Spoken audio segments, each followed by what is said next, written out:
submitted further that Article 118 required Parliament to conduct business openly and facilitate public participation, and that this was not a formality but a substantive constitutional obligation. They contended that the National Assembly gave the public less than 48 hours to consider complex, voluminous impeachment charges, which is a manifestly inadequate time frame, that no explanatory notes or responses from the Deputy President were provided, and that in some counties, like Kirinyaga, designated venues were inaccessible.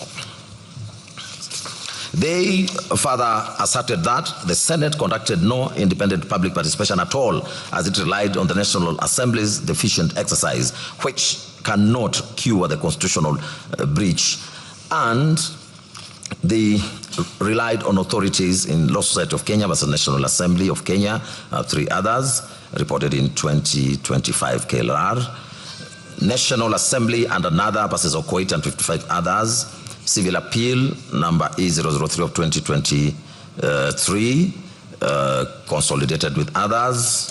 This is the decision of the Court of Appeal. They also relied on the decision of Doctors for Life and and the decision in Legal Advice Center, and 2 others versus County Government of Mombasa.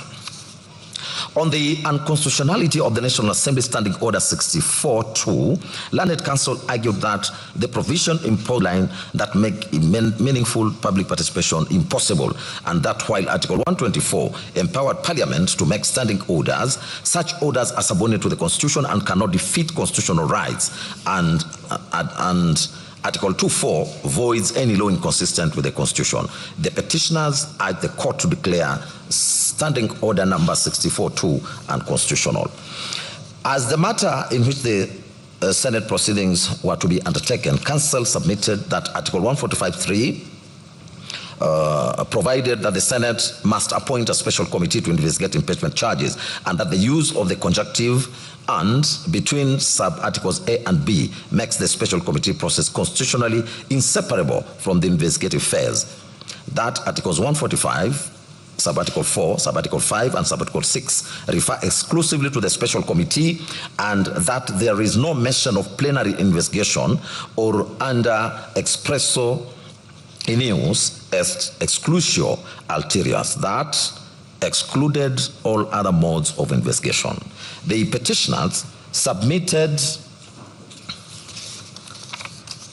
further that the special committee ensued suppression of investigations and adjudicative functions, preventing bias and predetermination, and the Senate's decision to bypass the special committee and proceed in plenary fused investigation, hearing, and the judgment into a single political process, violating the hierarchical and sequential structure of Article 145.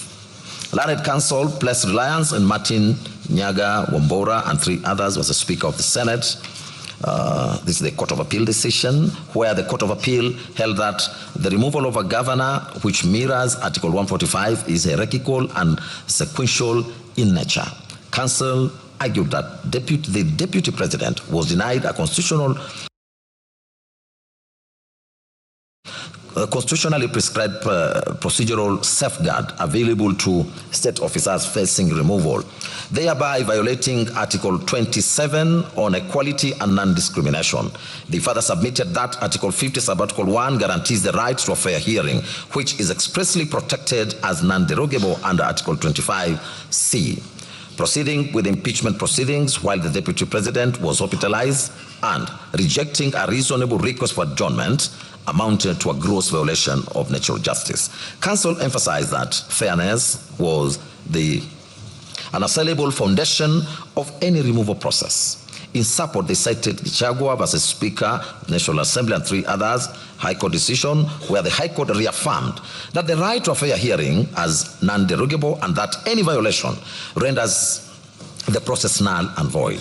Counsel concluded by submitting that the Constitution does not permit Parliament to sacrifice legality at the altar of expediency, and urged this court to reaffirm constitutional supremacy and protect the sovereign sovereignty of the people of Kenya.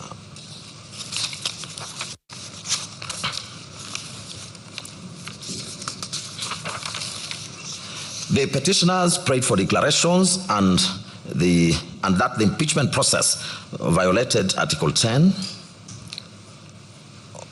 118, 145, and 150. A declaration that Standing Order 64-2 is unconstitutional, a declaration that the Senate unlawfully bypassed the special committee, and orders quashing the impeachment resolution. We'll now proceed to the 9th petitioner's case. Sheria Mtaani na Shedrack Wamboi, a public benefit organization, filed the petition dated 18th of October 2024, together with a supporting affidavit sworn by Dorcas Mwai, an advocate of the High Court of Kenya, and a director thereof. The petitioner stated that it is established to assist members of the public in assessing justice, protecting constitutional rights, and promoting the rule of law, constitutionalism, accountability, and good governance. The petition challenged the constitutional and the legal validity of the impeachment proceedings, leading to the removal of His Excellency Gachagua from office as Deputy President, and further questioned the legality of the intended nomination and approval of His Excellency Kindiki as his replacement. It contended that the Senate proceedings conducted on the 17th of October 2024 violated His Excellency Gachagua's constitutional rights under Article 25C, 47, 50, and 45, sub-Article 5 of the Constitution. That the Senate unreasonably declined to adjourn the impeachment proceedings despite being informed that His Excellency Gachagua had fallen ill and had been admitted at Karen Hospital, thereby denying him an opportunity to personally defend himself against the impeachment charges. It was further alleged that the Senate acted in breach of the constitutional requirements of fair hearing, procedural fairness, and natural justice by proceeding with the impeachment in the absence of His Excellency Gachagua, while allowing the proceedings to continue on the basis of strict constitutional timelines. It asserted that although the Constitution contemplated an expeditious impeachment process, the constitutional timelines could not override His Excellency Gachagua's non-derogable right to a fair hearing and adequate opportunity to defend himself. Sheria Mtaani na Shedrack Wamboi further complained that the proceedings before Senate were rushed, insensitive, and conducted in a manner that prioritized speed over substantive justice and constitutional safeguards. Additionally, the 9th petitioner challenged the legality of the subsequent process initiated by His Excellency the President to nominate His Excellency Kindiki as Deputy President under Article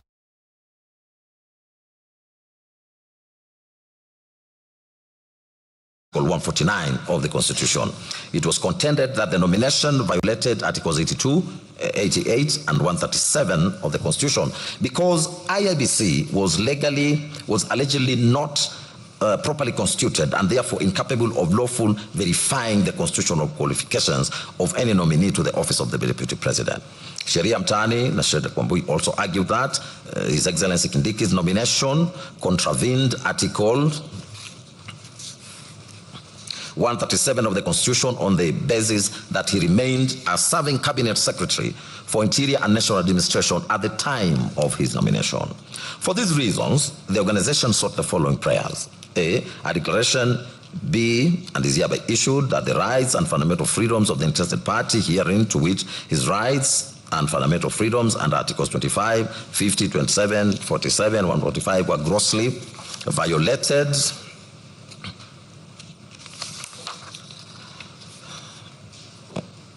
by the third respondent on the 17th of October 2024 for declining to grant him an adjournment on the Senate sitting deliberating on his removal from office by way of impeachment. B, a declaration does hereby issue that the decision by the third respondent to have the interested party removed from office by way of impeachment to the extent that it was done in gross violation of Articles 25, C, 50, 27, 47, and 145.5 of the Constitution was unconstitutional to the extent of its unconstitutionality and null and void ab initio. C, a declaration that any subsequent replacement of the interested party, if at all, to the office of the Deputy President of the Republic of Kenya was unconstitutional and therefore null and void ab initio. D, a judicial review order of certiorari does hereby issue to bring to its court to this court the decision of the third respondent as communicated via Gazette notice dated 17th of October 2024, communicating the removal from office of the Deputy President from the office by way of impeachment.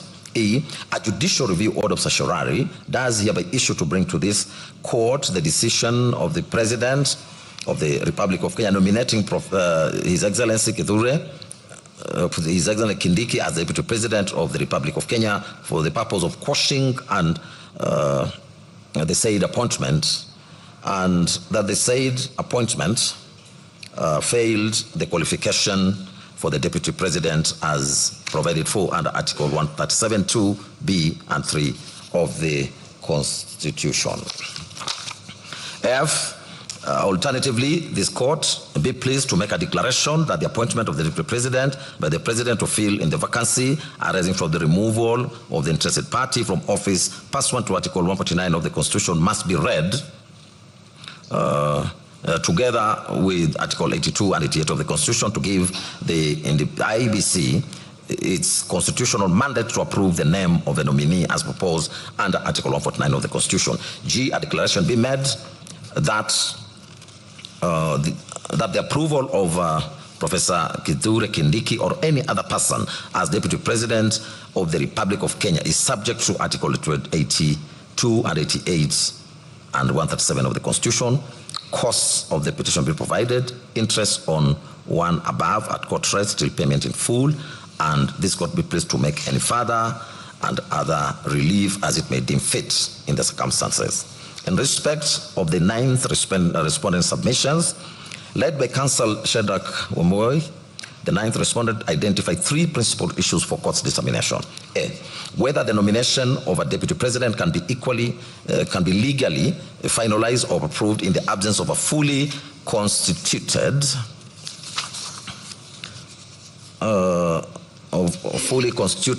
commissioners of the IEBC under Articles 82 and 88 of the Constitution.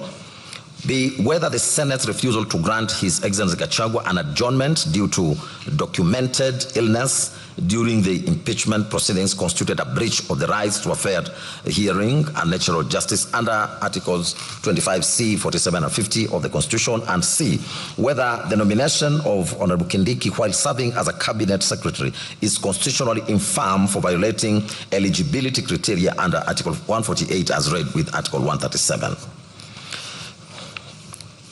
A learned counsel submitted that His Excellency Gachagua fell suddenly ill on the afternoon of the 17th of October 2024 when he was scheduled to defend himself before the Senate, and that the Senate rushed the proceedings and unnecessarily and unreasonably declined to adjourn to allow him to recuperate. That the Senate proceeded with ex parte proceedings leading to his removal from office in his absence, which violated Articles 25C, 51, 47, and 145(5). The organization relied on the Supreme Court decision in Kidero and 4 others versus Waititu and 4 others, reported in 2014, which affirmed that fair hearing incorporates the audi alteram partem principle, and also referred to the Court of Appeal in Judicial Service Commission versus Mutava and another, reported in 2015, KLR, which held that rules of natural justice apply to all bodies exercising judicial, quasi-judicial, or administrative duties. It submitted that Senate has no prescribed time limitation for completing impeachment proceedings, and the rushing was unjustified. It was the organization's submissions that Article 148(1) requires that a person nominated as Deputy President must satisfy the requirements of Article 137 and 137(1)(b) or 137, and that Article 137(1)(b) provides that a person is not eligible for nomination as President and by extension Deputy President if they hold any other state office, and that Article 260 defines state officer to include a Cabinet Secretary.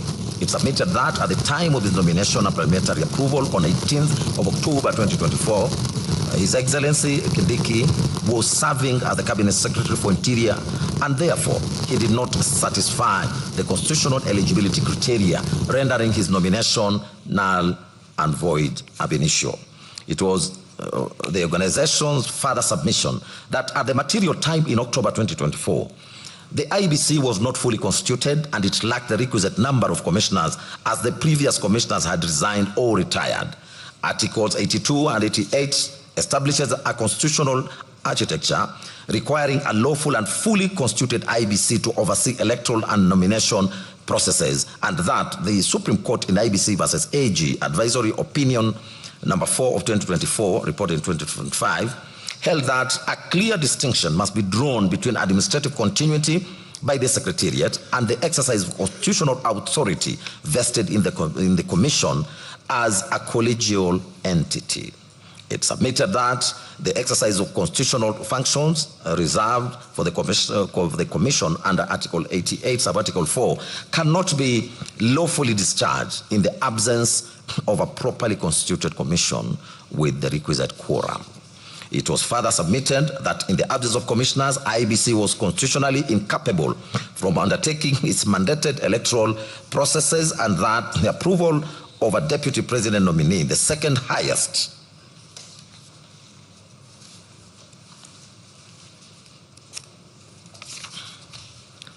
constitutional office, is no less a substantive constitutional responsibility than delimitation of boundaries, and the same principle applies with equal force. The organization urged this court to apply Article 10 on the national values and principle of governance that brings all state organs, Article 20, Sub-Article 3b in the Dubia Pro Libertate doctrine, that where in doubt, the court ought to adopt the interpretation that most favors enforcement of a right or freedom enunciated in Jacqueline Okuta and another versus AG, High Court reported in 2017, and that it further submitted that the unconstitutional exercise of a legislative mandate cannot be shielded from judicial scrutiny, as was held in Commission for Implementation of Constitution versus National Assembly of Kenya and two others, 2013, KLR reported.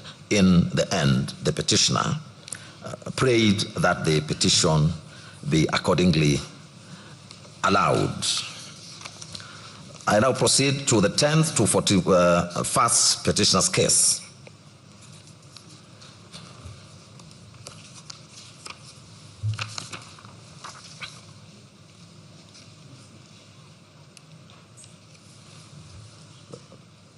That's yours. That's yours. Proceed.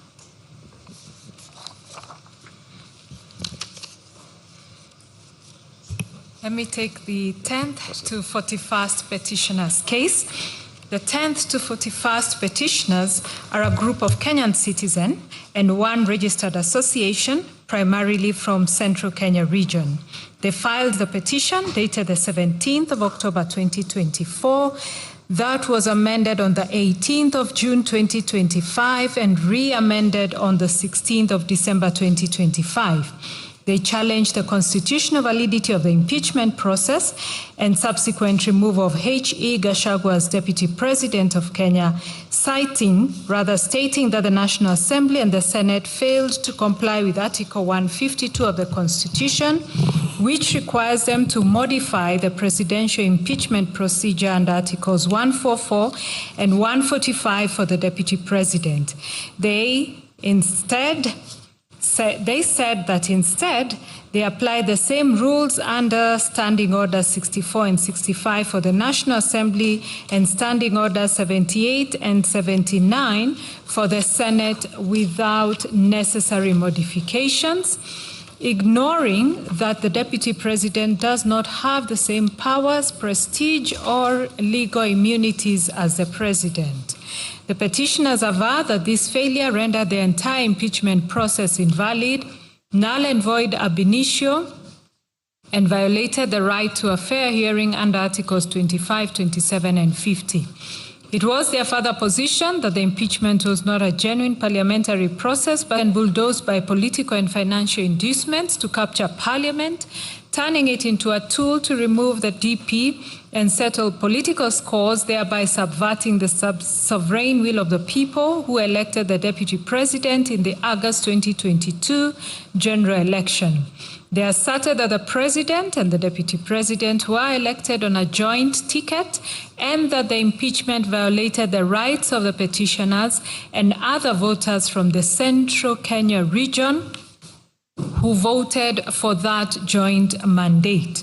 The petitioners also highlighted and incorporated arguments from Nairobi High Court Constitutional Petition 356 of 2024.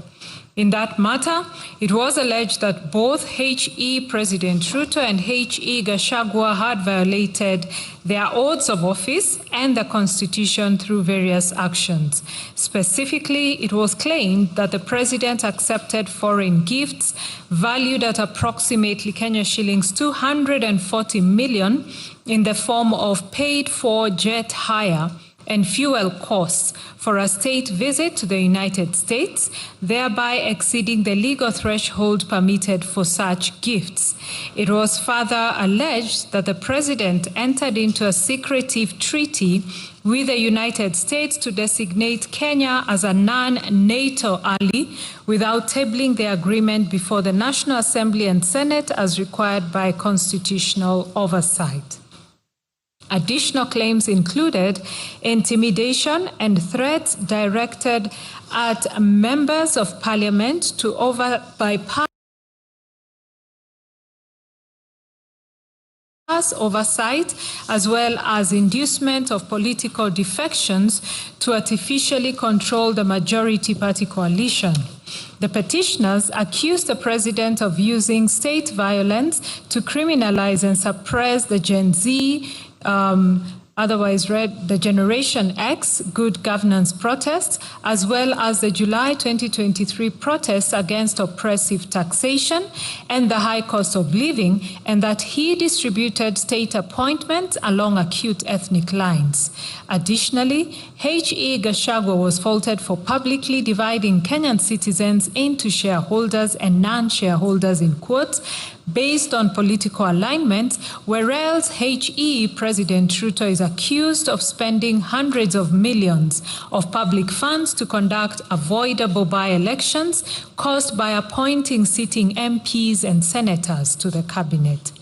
The petitioners further argued that the Kenya Kwanza Coalition Agreement binds H.E. President Ruto to nominate a replacement deputy president from the Gikuyu, Embu, or Meru communities, which is the same region as the impeached deputy president.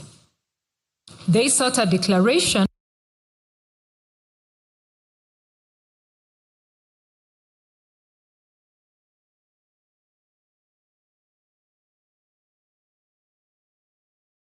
that the president's power to nominate a new deputy president was subject to certification by the IEBC, that the nominee meets qualifications under Articles 99 and 137, stating that the 14-day and 60-day timelines in Article 149 were meant to ensure public participation across all 90 constituencies.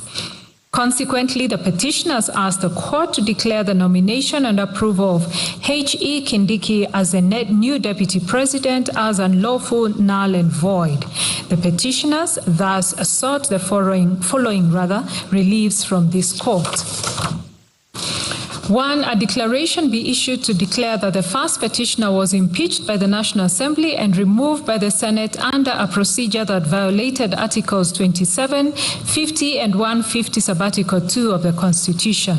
2, a declaration be issued to declare that the first and second respondents have violated the rights of the petitioners and other voters and residents of Central Kenya region by failing to govern together in accordance with their joint mandate secured secured during the presidential election held on the 9th of August 2022. 3, a declaration be issued to declare that the first petitioner was impeached by the Parliament under the respective standing orders of the National Assembly and the Senate that offends Article 150 sub-Article 2 of the Constitution. 4, a declaration be issued to declare that the impeachment of the first petitioner was null and void ab initio on account of the violation of Articles 25, 27, and 50 of the Constitution, read together with Articles 144, 145, and 150 of the Constitution. 5, a declaration be issued to declare that the second and third to 14th respondents have conspired and schemed to remove the second respondent from office through impeachment in violation of Articles 1, 27, and 38 of the Constitution. 6, a declaration be issued to declare that the second respondent violated Articles 110, 118, and 150 of the Constitution in passing a resolution on 8th October 2024 to remove the second respondent from office. 7, an order of certiorari be issued to quash the resolution of the second respondent passed on 8th October 2024 to approve the motion of impeachment of the first petitioner tabled on 1st October 2024 by the 9th respondent. 8, a declaration be issued to declare that the 6th respondent's power under Article 149 of the Constitution to nominate a person to occupy the office of the Deputy President is subject to certification by the Independent Electoral and Boundaries Commission under Articles 99 and 137 of the Constitution. 9, a declaration be issued to declare that the 14 days period prescribed under Article 149 for the President to nominate a person to occupy the office of Deputy President is to ensure compliance with Articles 10, 38, 99, and 137 of the Constitution.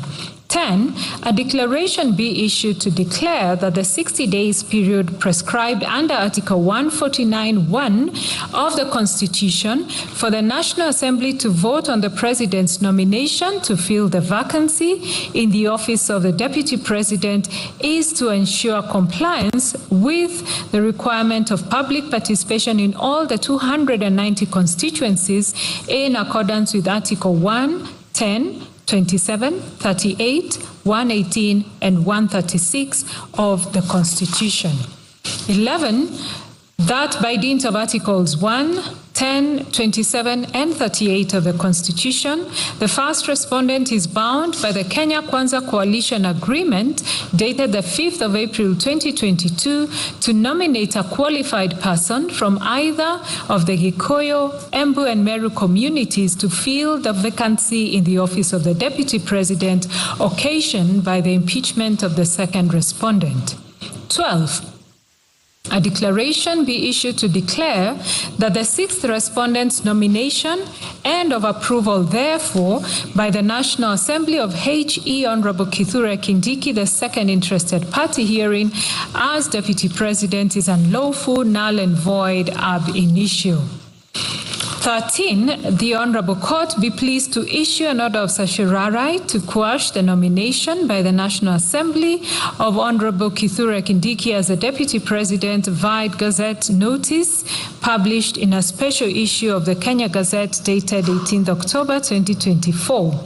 And 14, a declaration be issued to declare that by dint of Articles 1, 10, 27, 38, 91, and 132 of the Constitution, the citizens of Kenya from the Gikuyu, Embu, and Meru communities have a right secured by the results of the presidential election held on 9th August 2022 to have one of them to occupy the office of the Deputy President during the tenure of the first respondent as the President of Kenya. 15, a declaration be issued to declare that Standing Orders number 64 and 65 of the National Assembly Standing Orders violates Article 152 of the Constitution. 16, An order of certiorari be issued to quash Standing Orders 64 and 65 of the National Assembly, standing orders, to the extent that they apply to the Deputy President. 17, a declaration be issued to declare the Standing Orders number 78 and 79 of the Senate adopted on the 16th of June 2024 violates Article 152 of the Constitution. 18, an order of certiorari be issued to quash Standing Orders number 78 and 79 of the Senate as adopted on 16th June 2024 to the extent that they apply to the Deputy President. 19, an order of mandamus be issued to compel the National Assembly and the Senate, that is the second and fourth respondents herein, to promulgate a procedure for removal of the Deputy President by impeachment envisaged by Article 152 of the Constitution. 20, that a declaration be issued to declare that the first petitioner was impeached through a procedure that amounted to political persecution and vendetta prescribed by Articles 1, 3, 38, and 50 of the Constitution. 21, that a declaration be issued to declare that the sixth respondent engineered, sponsored, and bulldozed the impeachment of the first petitioners in a manner that amounts to abuse of power in violation of Articles 1, 3, 38, 50, and 131(2) of the Constitution. 22, cost of the petition be borne by the first and fifth respondents. The 10th and 41st petitioners' submissions. In these submissions, the petitioners reiterated that the impeachment proceedings did not stem from legitimate constitutional violations. Instead, they arose directly from a severe political fallout and a politics of betrayal, in quotes, between H.E. President Ruto and H.E. Gachagua. They submitted that the impeachment motion was originally assigned to Sirisia MP, Honorable John Waluke, but however, due to his tainted image from a high-profile corruption case, Honorable Mutuse was brought to table the motion on the 1st of October 2024. The petitioners listed the following issues for the court's determination. A, whether the impeachment of H.E. Gachagua was a political witch hunt or a genuine procedure. B, whether H.E. Gachagua was impeached by the National Assembly and the Senate under a procedure that violated Articles 27, 50, and 152 of the Constitution. C, whether H.E. Gachagua was lawfully found guilty of Ground 1 of the Articles of Impeachment. D, whether the Standing Orders number 64 and 65 of the National Assembly and Standing Orders number 78 and 79 of the Senate, under which H.E. Gachagua was impeached, violate Article 152 of the Constitution. E, whether the Senate's failure to establish a special committee under Article 145(6) of the Constitution rendered the removal of H.E. Gachagua as null and void ab initio. Issue F, whether H.E. Gachagua was subjected to a lawful and fair trial by the Senate. G, whether the first to 11th respondents conspired or schemed to remove H.E. Gachagua from office in violation of Articles 1, Article 27, and 38 of the Constitution. On the weaponization of impeachment for political settlements, the petitioners maintained that the impeachment was completely manufactured by a political fallout rather than the genuine existence of any lawful grounds under Article 151(b) of the Constitution. That it was fundamentally unconstitutional for the executive and parliament to use the sacred device of impeachment as an administrative tool to resolve purely political disputes and vendetta. They submitted that the impeachment proceedings inside both the National Assembly and the Senate were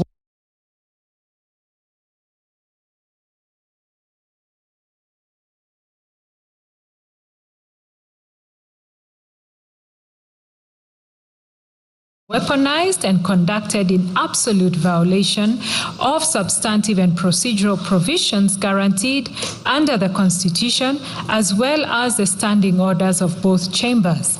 They specifically maintained that the current rules governing the process, that is, Standing Orders 64 and 65 of the National Assembly and Standing Orders 78 and 79 of the Senate, violate Article 150, Sub-Article 2 of the Constitution and must be quashed. The petitioners equally submitted that HE President Ruto's power to nominate a replacement under Article 149 was strictly subject to certification by IEBC under Articles 99 and 137, and because the 14-day and 16-day constitutional windows under Article 149 are designed to guarantee rigorous public participation across all 290 constituencies, the rushed nomination and approval of H.E. Kindiki was unlawful. It was null and void ab initio. That rushing this process directly violated the political rights of the petitioners under Article 38. A fortiori, the petitioners argued that this court has an obligation to step in and quash the impeachment to halt an ongoing executive scheme to re-establish an imperial presidency in Kenya, and they want that Parliament has become subservient and sycophantic to the executive. Party parliaments of the late 1980s, which present an existential threat, to Kenya's constitutional democracy.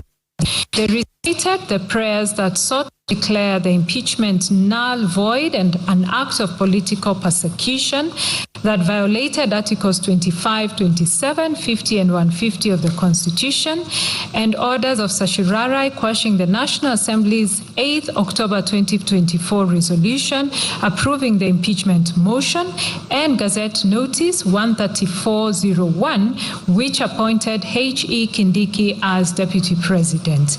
They also sought to quash the National Assembly Standing Orders 64 and 65 and Senate Standing Orders 78 and 79 to the extent that they apply to the removal of a Deputy President and orders to compel both chambers of Parliament to promulgate a legally compliant, constitutionally envisaged procedure for removing a deputy president under Article 150, Sub-Article 2.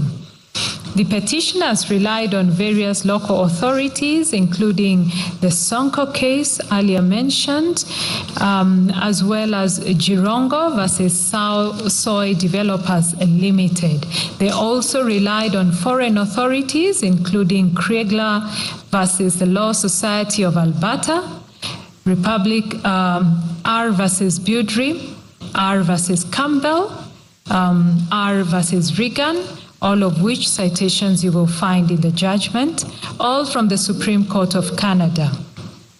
Further reliance was placed on books, articles, speeches, and reports, as well as interview statement by Senator Edwin Sifuna on the Senate floor as per the Hansard of 9th October 2024, and an interview statement by H.E. Gachagua on Inoro TV. In the end, the petitioners prayed that their petition be allowed as prayed.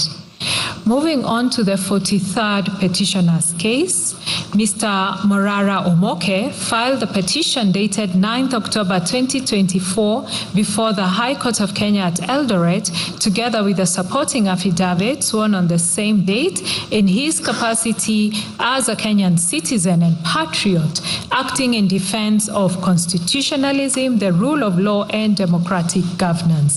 The petition challenged the constitutionality and legality of the impeachment proceedings commenced against H.E. Gachagua by the National Assembly and Senate. He contended that the impeachment process was politically motivated, defective, unconstitutional, and undertaken in violation of the sovereign will of the people expressed during the 2022 general election. His case centered on the alleged violations of Article 1, 10, 38, 47, 48, 50, 73, 75, 94, 118, 145, and 150 of the Constitution, that the impeachment motion tabled by the Honorable Mutuse had not been preceded by adequate public participation, and that the MPs who appended their signatures in support of the motion failed to consult their constituents before supporting the impeachment process. He further alleged that the process of collecting signatures in support of the impeachment motion was tainted by bribery, undue influence, intimidation, and forgery of signatures belonging to some MPs. He contended that the subsequent public participation exercise conducted on 4th and 5th October 2024 was merely cosmetic and incapable of constituting meaningful public participation because it was poorly coordinated, inadequately publicized, and conducted through only one center per county and constituency. He also complained that the public participation forms contained only the allegations against H.E. Gachagua and omitted his responses, thereby condemning him unheard and violating the principles of fairness and natural justice. He also alleged bias and conflict of interest on the part of the Speaker and Deputy Speaker of the National Assembly. He contended that both office holders publicly supported the impeachment process before the motion was tabled and debated in Parliament, thereby compromising their constitutional obligation to act as neutral and impartial arbiters during the proceedings. He asserted that the impeachment motion was politically motivated and arose from internal disputes within the UDA party, yet the parties involved had failed to exhaust internal party dispute resolution mechanisms under the party constitution before initiating impeachment proceedings. He also argued that there existed no comprehensive statutory framework governing impeachment proceedings and the collection of signatures for impeachment motions, thereby rendering the process legally deficient and constitutionally uncertain. Mr. Omoke then sought the following orders. A declaration that the impeachment motion moved by the third respondent does not meet the threshold set out in Article 145 as read with Article 150 of the Constitution.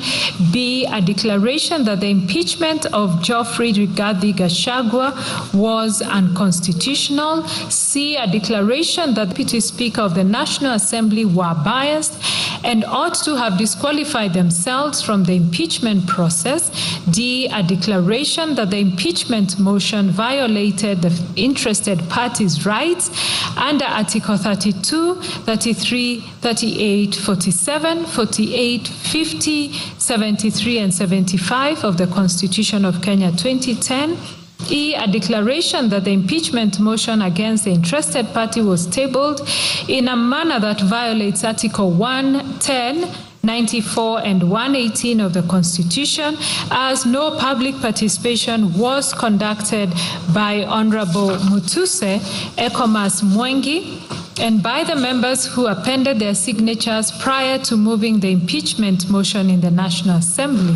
F, a declaration that the impeachment motion, which was a result of a dispute in the United Democratic Alliance Party, was tabled before the National Assembly without exhaustion of internal remedies, contrary to the exhaustion doctrine and Article 159 of the Constitution of Kenya. G, a declaration that in the absence of an enabling legislation operationalizing the provisions of Article 150 of the Constitution of Kenya, there is no legislative and administrative framework within which the impeachment of the DP was anchored, and H, that each party bears its own costs. In his submissions, Mr. Omoke focused on two main issues, namely whether the impeachment of H.E. Gachagua was unconstitutional and whether the lack of legislation to operationalize Article 150 of the Constitution